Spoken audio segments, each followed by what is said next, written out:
안녕하세요. 허승용 회계사입니다. 요즘 개인 사업자분들로부터 많이 받는 질문 중에 하나가 바로 일반과세자 전환과 관련된 질문입니다. 일반과세자로 전환이 되면 어떤 부분들이 달라지는지, 어떤 부분을 유의해야 하는지에 대해 궁금해 하시는 분들이 많은데요. 그래서 오늘은 간이과세자가 일반과세자로 전환되면 달라지는 부분들과 유의사항에 대해 영상을 준비해 보았으니까 영상 끝까지 시청해 주시기 바랍니다.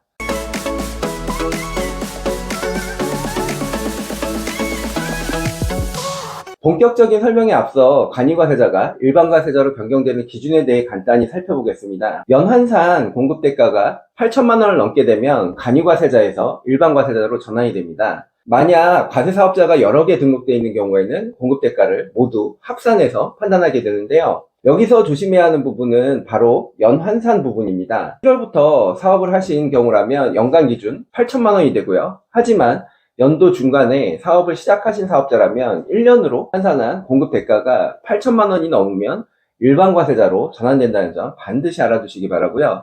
예를 들어 7월 1일에 사업자 등록을 했는데 7월에서 12월까지의 매출이 4,500만 원인 경우 연환산 매출은 4,500만 원을 6개월로 나누고 여기에 다시 12개월을 곱해서 연환산한 공급대가가 9천만 원이 돼서 간이과세자 기준 8천만 원을 초과하게 되고 일반과세자로 전환됩니다. 2023년에 연환산 공급대가가 8천만 원을 넘게 되면 다음 해인 2024년 7월 1일부터 일반과세자로 전환되고요. 별도의 신청 절차 없이 세무서에서 일반과세자로 전환하게 됩니다. 보통 일반과세자 전환 대상에 해당되시는 분들은 5월 말 정도에 일반과세자로 전환된다는 세무서의 안내문을 받게 되니까 이 점 참고해 주시기 바랍니다. 그럼 이제부터 간이과세자에서 일반과세자로 전환되면 어떤 부분이 달라지는지에 대해 하나씩 살펴보도록 하겠습니다. 첫 번째로 간이과세자에서 일반과세자로 전환이 되면 가장 크게 달라지는 부분이 바로 부가가치세율입니다. 간이과세자는 업종에 따라 1%에서 4%까지 매출에 대한 부가가치세를 부담하게 되고요. 세금계산서, 현금영수증, 신용카드 매입에 대해서는 매입금액의 0.5%만큼 매입세 공제를 받게 됩니다. 하지만 일반과세자로 전환이 되면 매출에 대한 부가가치세는 10%로 크게 높아지게 되고요. 매입세 공제도 적격증빙 수치 매입의 10%만큼 공제가 됩니다. 일반과세자로 전환되면 매출에 대한 부가가치세율이 높아지기 때문에 일반적으로 부가가치세 부담이 크게 늘어나게 된다는 점 꼭 기억해 주시고요. 도소매업에 속하는 온라인 쇼핑몰을 예를 들어 보겠습니다. 간이과세자일 때 부가가치세를 포함한 판매 금액이 2억 원, 그리고 세금계산서 등 적격증빙을 받은 매입이 1억 4천만 원인 경우를 가정해 보겠습니다. 도소매업의 매출에 대한 부가가치세율이 1.5%이니까 매출 부가가치세가 300만 원 발생하게 되고요. 적격증빙을 수취한 매입 1억 4천만 원에 0.5%에 해당되는 70만 원의 매입세 공제가 적용이 됩니다. 이렇게 되면 납부할 부가가치세는 300만 원에서 70만 원을 차감한 230만 원이 됩니다. 사실 소매업의 경우 신용카드, 현금영수증 발행 판매분의 1.3%에 해당되는 신용카드 발행세 공제가 적용이 되고, 만약 판매금액 2억 원이 전부 신용카드나 현금영수증 판매분이라면 2억 원의 1.3%인 260만 원이 납부세액 230만 원을 한도로 공제되어 납부금액은 0이 됩니다. 지금 보시는 바와 같이 간이과세자인 경우 낮은 부가가치세율로 인해 납부세액이 발생하지 않거나 소액만 발생하는 경우가 일반적인데요. 만약 동일한 상황에서 일반과세자인 경우라면 어떻게 달라질까요? 우선 판매금액 2억 원이 부가가치세를 포함한 금액이니까 이 금액을 기준으로 매출 부가가치세는 2억 원에 110분의 10을 곱한 약 1,818만 원이 됩니다. 적격증빙 수취 매입 1억 4천만 원에 포함된 매입세 역시 1억 4천만 원에 110분의 10을 곱한 약 1,272만 원이 되는데요. 매출세액에서 매입세액을 차감한 납부세액은 546만 원이 됩니다. 앞서 간이과세자 기준 230만 원과 비교하면 316만 원이나 높게 계산됩니다. 신용카드 발행세액 공제는 간이과세자와 동일하게 적용이 되니까 최종 납부세액은 546만 원에서 260만 원을 뺀 286만 원이 되는데요. 보시는 바와 같이 신용카드 발행세액 공제를 고려하더라도 간이과세자와 비교하면 거의 300만 원 가까이 납부세액이 차이가 나게 됩니다. 판매 금액이 크면 클수록 이 차이는 더욱 커진다고 보시면 되는데요. 물론 매출보다 매입이 큰 경우 일반과세자는 부가가치세 환급이 되기 때문에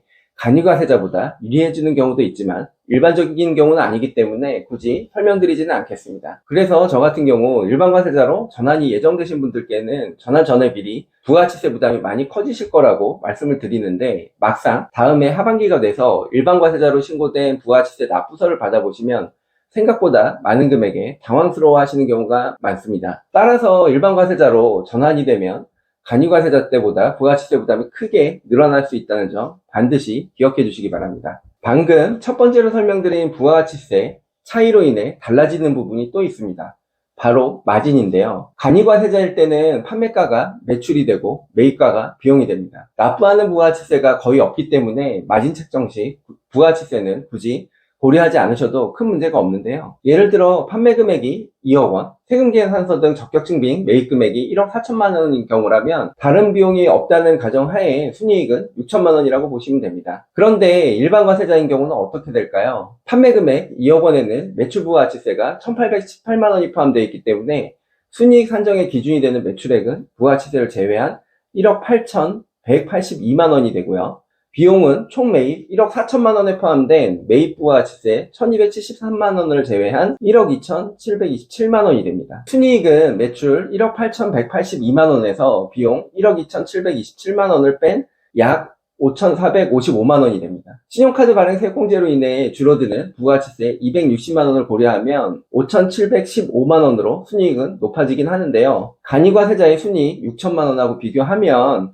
순이익이 285만 원만큼 줄어들게 됩니다. 결국 부가치세의 차이만큼 순이익도 차이가 나게 되는 건데요. 이 부분을 생각하지 않았다가 일반과세자로 전환 후 매출은 비슷한데 왜 순이익이 줄어드는지 고민하시는 분들이 생각보다 많습니다. 따라서 일반과세자로 전환되는 경우 간이과세자 시절에 마진을 유지하고자 한다면 늘어나는 부가치세 부담을 고려해서 가격 설정을 해야 한다는 점 꼭 유의해 주시기 바랍니다.